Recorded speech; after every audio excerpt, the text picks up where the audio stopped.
Türkiye'de täze dolandırıcılık yüze çıkıptır. Esasında gıyız gelinler serasap bolun. Hem iş var deyip ayyanlara ananıp işe gidici bolmaň.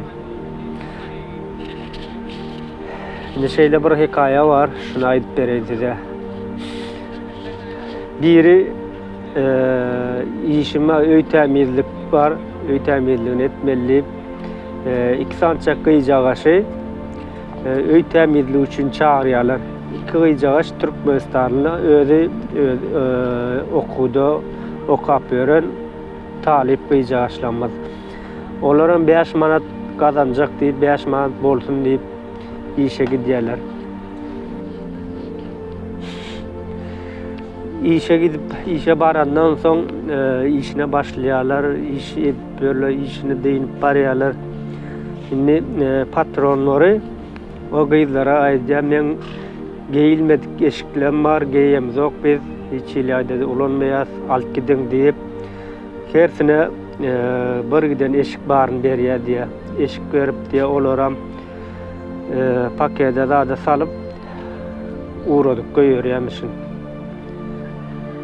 Soň ertesi gün ol patrony karakola barýarda, karakola şikayet edýär. Men öýüme gıyzlar temizlige geldi, men öýümde gymmat satly saýy şeplerim var, pullarymı oğurlap gidipdirler diýip şeýle diýär. Polisiýalar öýüne gelip kameralar zatlary barlaýa, kontrol edýär bolyn. Hakykatdan hem 2 gıyjagaşam gelende ýekeje sunkala gelýärler diýär. Çıkyp giden ne bolsa eline hersiniň eline bir öz sunkasy, gelen sunkasy hemde kapitalyna bir paketli çıkyp gidenmişinler. Şonu görüpdirler. Onuň bolýa diýip milisiýa barýarlar, milisiýa çağırýarlar. Soň olaram şular şikayetlerini dinleýärler gıyjagaşlaram.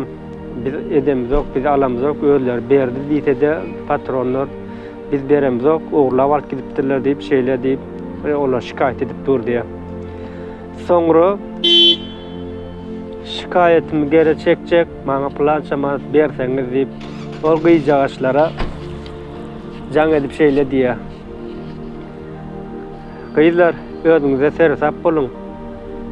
Kim iş bar diýse işe gitmeň. İşe gittiğin yerde de baran yerinizde şu jagaşlary alın, geyemizok, iyemizok diýselerem şu jagaş satlaryny almaň. Janyňyz sag bolsun. 5 manat diýip gazanmana gidilýär. Allah can abray bersin.